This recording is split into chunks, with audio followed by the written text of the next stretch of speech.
Everyone. So what I'm going to do today is I want to give you a little quick and dirty tutorial about Canva. I've heard from some of my other students that this is something that a lot of students have used in the past and are pretty conversant with. But for those of you who are not, I'm suggesting you use this to put together your poster for your for the final project. Um, so let's get started. I will admit I don't have a lot of experience with Canva, but in the last, I put together one as a sample in the last like half hour, and it was pretty intuitive. So hopefully you won't have a lot of problems navigating the interface. But if you do, go on YouTube, send me an email, and I'll give you a hand with whatever I can. So the first thing you want to do is kind of sign on to it. So I have I signed on with my SNC email, and it was really easy. Brought me to this page instantly. So I'm going to start with creative design, create a design because I don't want like any other templates. They weren't going to really do it for me. And I can really get it to be the size that I want it to be. And this is going to take a second. So custom dimensions. In the assignment sheet, I asked for 22 by 28. That is the size of a sheet of poster board. You may go bigger if you want, especially since it's digital. If you don't feel that you can get all of your information onto a 22 by 28 sheet, which is kind of what I was coming up with. You can certainly go bigger, and because we're not printing it out. Just remember that in the poster design, this is kind of like the creme de la creme of information on the poster design. It is the highlights of your topic, and your topic can be just about anything from any sort of that we covered that you found interesting in the PowerPoints or in the lectures that you found interesting in the book. Go nuts. I mean, kind of expand on what you are passionate about.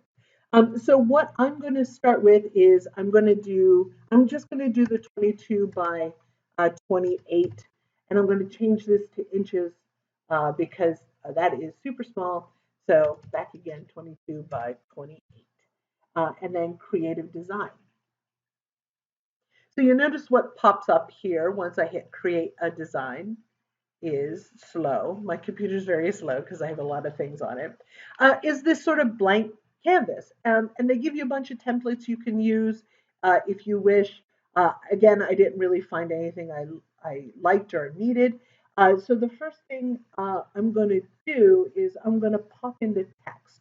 I always like starting with my heading because it just helps center the poster and allows it to be pretty easily built off of that heading. So what I'm going to do is I've given a couple lectures about dangerous fashion, so fashion that can kill you. And one of the pieces I've done in the past is about mercury poisoning and hattery, making hats and mercury poisoning. So I'm going to do a quick little poster about that. So I'm going to add a heading, and it automatically gives you a size there. And I'm just going to type in Mercury, or Cury, Mercury, and that's teeny tiny little small.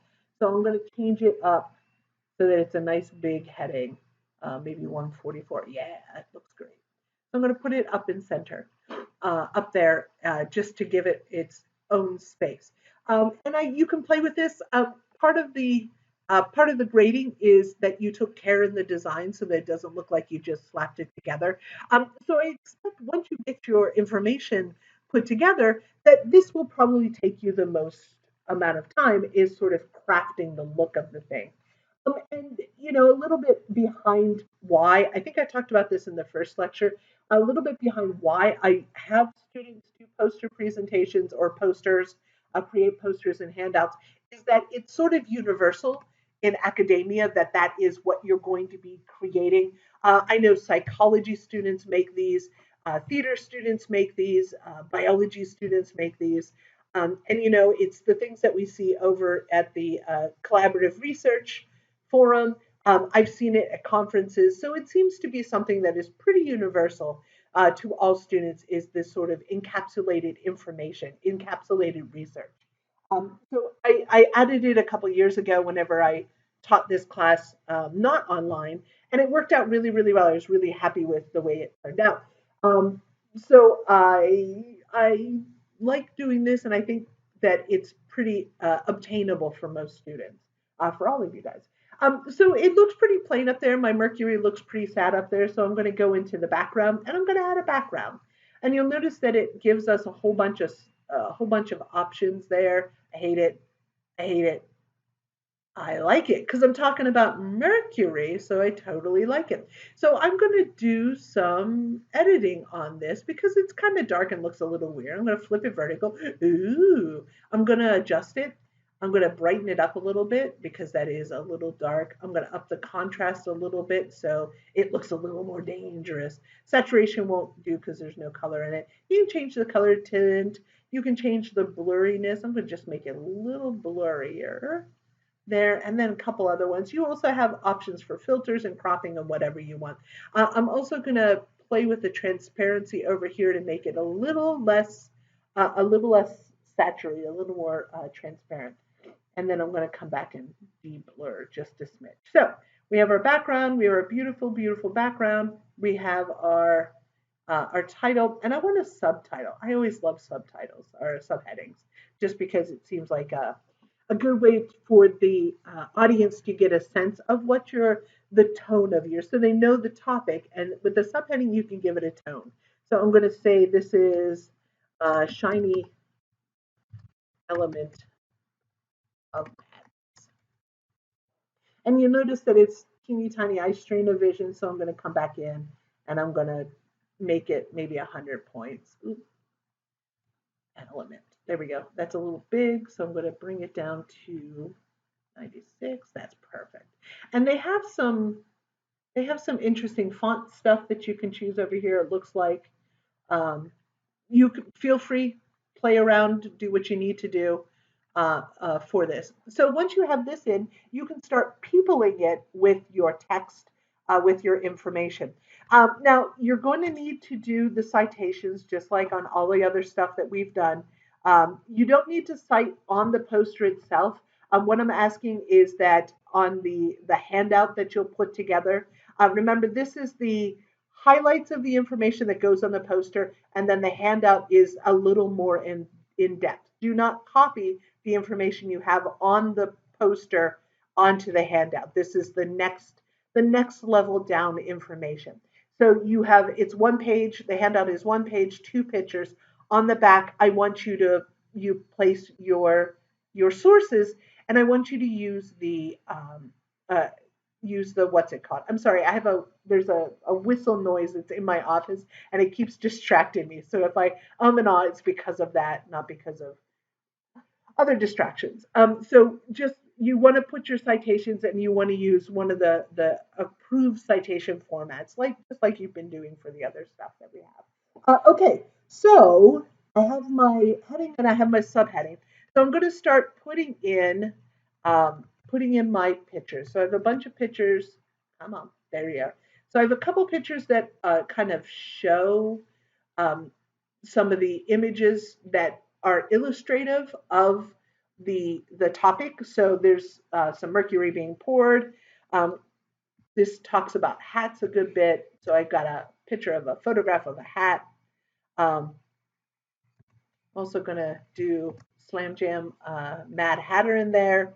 And then um, an example of Pink's disease, which is part of this lecture or part of this poster. So once I have those in, and you can blend, you don't have to put these in first. I'm just going to tuck these down here so that I can get my text in. But you want it to sort of be a balance of text and images, a good balance of text and images. So this is piece of my text. I'm going to come and I'm going to pop that right in there. That's really small, so I'm going to bring it up to, I think 48. I have enough room. I'm going to kind of pull it up here. Just a little bit smaller. And this is a good thing about it is that it allows you to shrink nicely. And you can make it bold. You can make it italics. You can change the color of the font. You can change the alignment. I like uh, left alignment, so I'll just put it there. So we have that tells about what mercury is and where it comes from. On my handout, I might give the atomic weight of mercury. I might give some of its other uses. I might give some historical facts about mercury beyond hattery, what else it's used for. I might talk about there is how dangerous mercury is. That there was a scientist, a woman scientist, working with uh, mercury chloral methyl hydride. Something like, if you're a chemist, please don't come up and beat me up. I haven't read this story in a while, but she was wearing her personal protection and she got like a little snip of it on herself and she was dead in 2 weeks. Um, so I might say about something about that in my handout. I might talk about some of the other sort of literary things about Mercury. Um, but that will not go on my poster. My poster is just for my the highlights of my information. So here is about mercurial nitric acid, which is the stuff that's used in making hats. And I might tuck this back in just a smidge and put my hat up here. So you see there is, think about, as you're putting this together, think about the hierarchy of information. So what is the most important? So whenever you have something that is the most important, sort of the lead off information, it would be either on top, up right, or up left because of how people read, or it will be bigger, a different color or something. So just think about how things sit in the eye. Okay, so my next one is,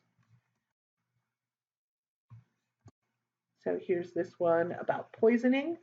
Not only were the hat makers poisoned, but um, not also was the environment because it vaporized. So it was breathed in by the neighborhood people, and it poisoned them a lot. Um, Hat makers, and make sure you go back and you do some editing. And then so I talk about Pink's disease here. So I have my image of Pink's disease is right next to it, and then I'm going to put my Mad Hatter and tuck this down just a smidge. Maybe make this just a little bit bigger. There we go, because I have some room. Probably make this one just a little bit bigger as well, because I have a little room. And this is just footing. I expect that you'll do a smidge of this as well, just kind of moving things around. And then I have one more piece of information. Oop, no, I have two more pieces of information. So these are a little big then. You're going to watch me foots. You're going to watch me put this together. There we go. So we're just going to zoom this back up. I'm going to shrink this just a smidge because we know what a hat looks like. There we go. And I have this one is going to go back up here. I'm going to copy and paste the next bit.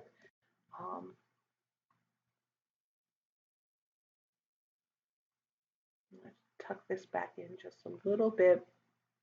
And like I said, this is not groundbreaking, but it's a good overview for what. And then this is my last one. A little bit down here. There we go.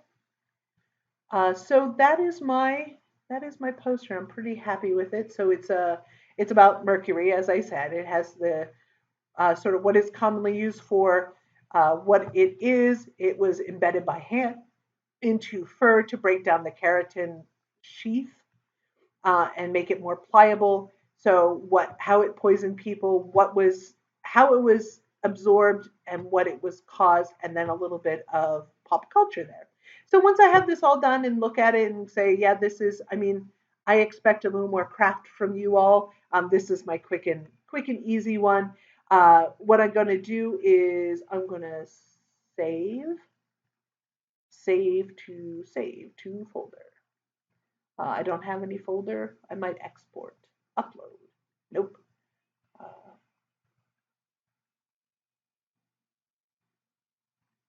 Images. So file save. So once you, here we go, download. So you can download it to your own stuff. Sorry, I'm still learning it. So you can download it to your into PNG because I can read that, and it'll ask you where you want to download it to. But it looks like it's just going into no, I don't want that. So I'm going to save it into something on my computer on my uh, probably in my January, my J20. I'm going to just save it there. And then I can just email it to myself, email it, you guys will finish it, email it to me, or upload it to Google and then Google Drive, upload it to Google Drive and then Google Drive it to me. So here, hopefully that will help you a little bit put it together. You're more than welcome to use if you're a Photoshopper. You're more than welcome to use Photoshop if you have another program that you would like to. But I mean, like I said, it took me about half an hour to figure out exactly what I wanted to do with this. And it looks, I mean, it's not, like I said, it's not earth shaking, but it looks pretty good. So hopefully that helped. Please let me know if you need any more assistance. Thank you.